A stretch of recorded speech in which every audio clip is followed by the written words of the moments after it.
আসসালামু আলাইকুম রহমতুল্লাহি বরকাতু। আমার প্রিয় সকল ছাত্রছাত্রীরা, তোমরা সবাই কেমন আছো? আশা করি ভালো আছো। আমিও ভালো আছি। আমার এই চ্যানেলে কেউ যদি নতুন হয়ে থাকো তাহলে অবশ্যই একটা লাইক এবং সাবস্ক্রাইব করে দিবে, কারণ শেয়ার বা লাইক করলে তোমাদের কিছু ক্ষতি হবে না, এতে মানবতা হিসাবে বাড়ে। আজকে আমি নবম ও দশম শ্রেণীর জারণ বিজারণ অর্থাৎ রাসায়নিক বিক্রিয়ার রেডক্স বিক্রিয়া সম্পর্কে আলোচনা করব। রেডক্স বিক্রিয়া কি সেই সম্পর্কে আমাদের আগে জানতে হবে। রেডক্স বিক্রিয়া হচ্ছে এক ধরনের জারণ ও বিজারণ বিক্রিয়া। আমি তোমাদের দেখাচ্ছি যে রেডক্স বিক্রিয়া হচ্ছে এক ধরনের জারণ ও বিজারণ বিক্রিয়া। জারণ কি সে সম্পর্কে আগে জানি। আমরা আগেই জেনেছি যে কোনো মৌল ইলেকট্রন ত্যাগ করলে তাদেরকে জারণ বিক্রিয়া বলে, কারণ যারা ইলেকট্রন ত্যাগ করে তাদের জারণ বিক্রিয়া বলে। যেমন সোডিয়াম 0, তাহলে দান করতেছে, সেজন্য তার ইলেকট্রন সংখ্যা কত? 1টি। কিন্তু যখন ইলেকট্রন দান করে তখন সেটি অর্ধ বিক্রিয়া অনুসারে হয়। এই বিক্রিয়াটি হচ্ছে অর্ধতম বিক্রিয়া, কারণ সেটা ভাঙতেছে। এটা একটা আর ইলেকট্রন একটা, তাহলে কততম? এটা হচ্ছে অর্ধতম বিক্রিয়া। আর নিরপেক্ষ অবস্থায় কোনো মৌল বা যৌগ যদি হয়, সে যৌগটি অবশ্যই আধান বিশিষ্ট হতে হবে। কোনো নিরপেক্ষ অবস্থায় কোনো মৌল বা আধান বিশিষ্ট যদি যৌগ হয়, তাদের জারণ সংখ্যা হয় 0। কীভাবে বুঝবো? সোডিয়াম কোনো মৌলের সাথে বিক্রিয়া করেনি, কারণ সোডিয়াম শুধু একটি একাকী মৌল। এটি কোনো মৌলের সাথে বিক্রিয়া করেনি, যার কারণে এই মৌলটির জারণ সংখ্যা 0। যদি সোডিয়াম কোনো মৌলের সাথে যদি বিক্রিয়া করত, তাহলে তাদের জারণ সংখ্যার মান পাওয়া যাবে। যেমন দেখা যাচ্ছে যে সোডিয়াম ক্লোরিনের সাথে বিক্রিয়া করতেছে, তাহলে সোডিয়াম ক্লোরাইড উৎপন্ন করবে। যেহেতু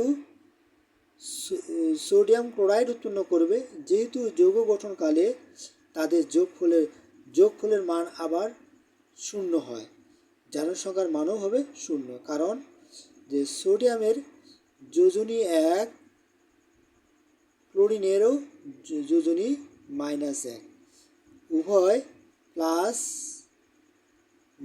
যোগ -1, যোগ বিয়োগ করলে সমান 0 হয়। তাহলে এখানেও তাদের যৌগকালের জারণ সংখ্যার মান হচ্ছে কি? 0।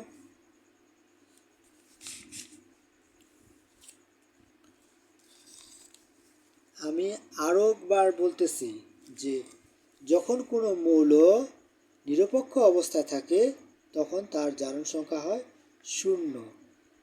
কিন্তু জারণ সংখ্যা আমরা কিভাবে বুঝব? যে পূর্বেই আমাদের রাসায়নিক বন্ধনের অধ্যায়ের মৌলগুলোর যে যোজনী অনুসারে সেই মৌলগুলোই জারণ সংখ্যা নির্ণয় করা যায়।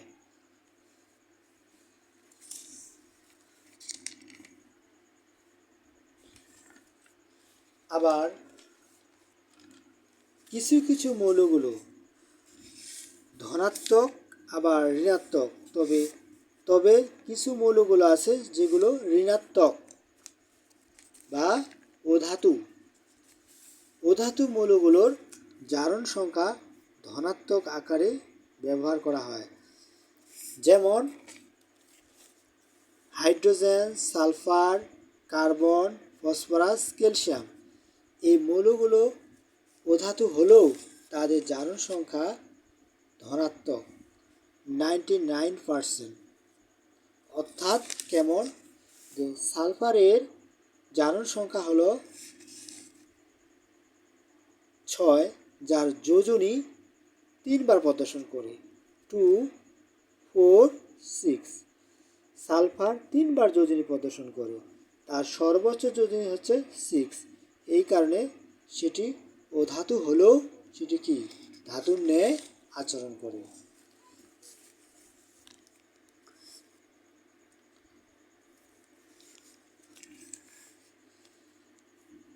তবে একই ধরনের দুটি মৌল হলেও তাদের জারণ সংখ্যা 0। যদি একই ধরনের দুটি মৌল হলেও তাদের জারণ সংখ্যা 0, যেমন ক্লোরিন 2। এখানে ক্লোরিন প্লাস ক্লোরিনের সাথে যুক্ত হয়ে ক্লোরিন 2 উৎপন্ন করে, যার অর্থ ক্লোরাইড। কিন্তু একই যৌগে বলছি আমি, যে একই ধরনের একই যৌগ ভিন্ন ভিন্ন হলে তবে জারণ সংখ্যা নির্ণয় করা যাবে। যদি একই ধরনের হয়, একই ধরনের মৌল হয়, তবুও তাদের জারণ সংখ্যা 0। আমি কিছু মৌলগুলো উপস্থাপন করলাম। তবে একই ধরনের দুইটি মৌল হলেও তাদের জারণ সংখ্যা হয় 0, যেমন oxygen, hydrogen, nitrogen, iodine, chloride, bromide, ferric. এই মৌলগুলো দ্বি ধরনের অবস্থান করলেও তাদের জারণ সংখ্যা হয় 0। এছাড়াও আধান বিশিষ্ট যৌগের জারণ সংখ্যা 0, যেমন এতে carbon trioxide, sulphur dioxide, oxide. এই মৌলগুলোর জারণ সংখ্যা 0, কারণ এই মৌলগুলোর জারণ সংখ্যাকে বলা হয় আধান বিশিষ্ট। আমি একটি প্রমাণের সাহায্যে দেখতে পাচ্ছি যে সোডিয়াম 1 আধান বিশিষ্ট, ক্লোরিনও 1 আধান বিশিষ্ট। যৌগ গঠনকালে তাদের জারণ সংখ্যা হচ্ছে কি 0। তাহলে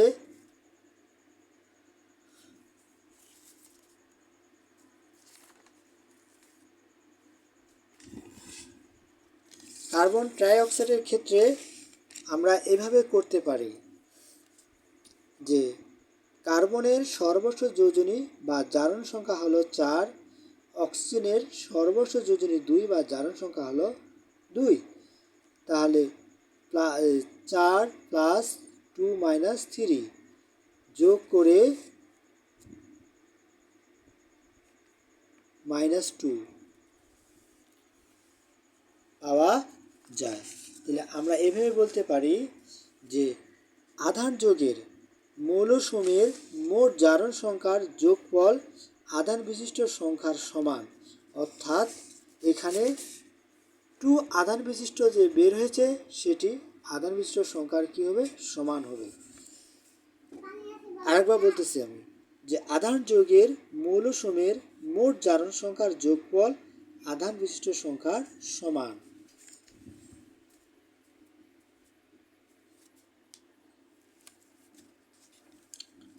এছাড়াও আরও বলা যায় কার্বন ডাইঅক্সাইডের ক্ষেত্রে কেন্দ্রীয় মৌল কোনটি? যেগুলো আধান বিশিষ্ট বা আধানবিহীন সেগুলোর কেন্দ্রীয় মৌল বিশিষ্ট কোনটি? যেমন কার্বন ডাইঅক্সাইড, এখানে কেন্দ্রীয় মৌল হলো কোনটি? কেন্দ্রীয় মৌল হলো কোনটি?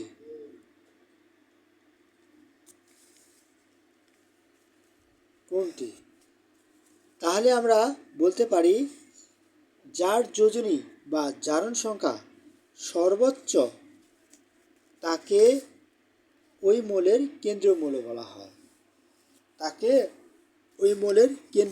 হয়। তাহলে কার্বন ডাইঅক্সাইড এর মধ্যে কেন্দ্রীয় মৌল কোনটি? যে অক্সিজেনের জারণ সংখ্যা 2, কার্বনের জারণ সংখ্যা 4, যার কারণে কার্বনকে বলা হয় ওই মৌলের কেন্দ্রীয় মৌল। আরও বলতে পারি সালফার ডাইঅক্সাইড। সালফারের জারণ সংখ্যা 6, অক্সিজেনের জারণ সংখ্যা 2। সেক্ষেত্রে বলা যাবে সালফার হচ্ছে ওই মৌলের কেন্দ্রীয় মৌল।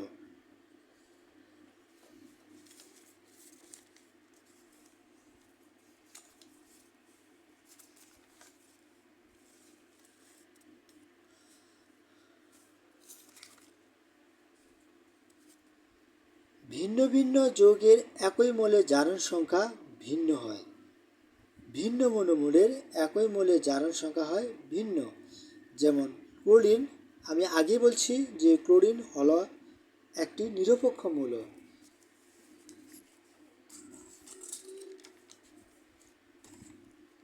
যা দুই ধরনের মৌল হলেও সেটি জারণ সংখ্যা হয় 0।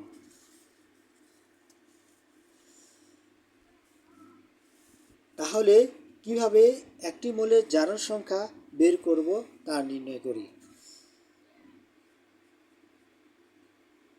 সালফিউরিক অ্যাসিডের জারণ সংখ্যা নির্ণয় করো।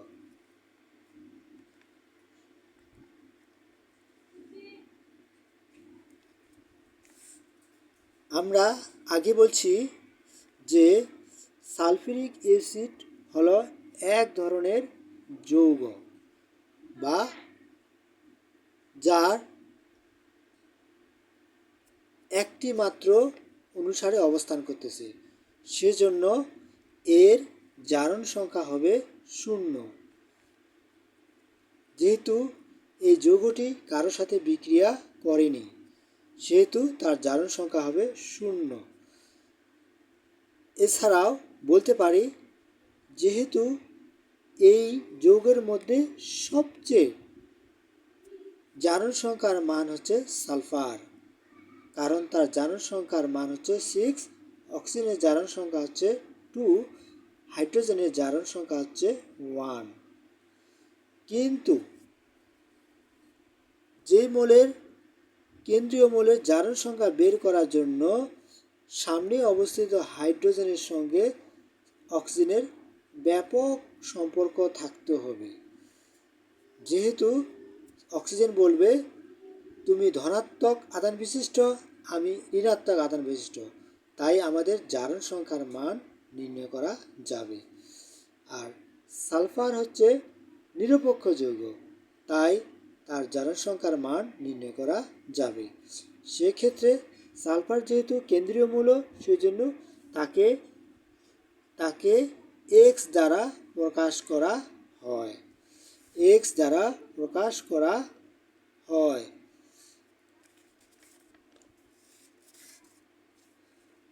তাহলে সালফিউরিক অ্যাসিডের জারণ সংখ্যা আমরা কিভাবে নির্ণয় করব?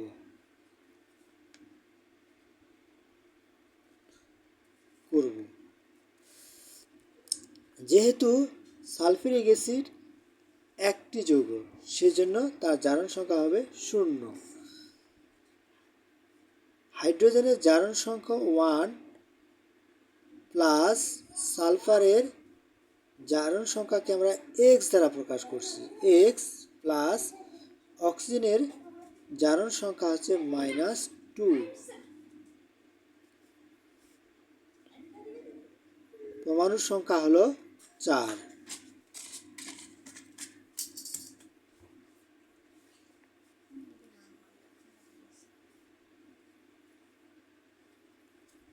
শূন্য x - 7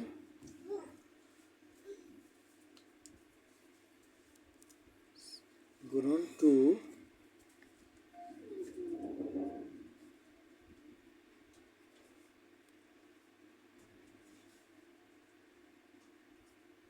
6। অতএব সালফারের জারণ সংখ্যা 6 বের হয়েছে। এটি ওই মৌলের সর্বোচ্চ যোজনী।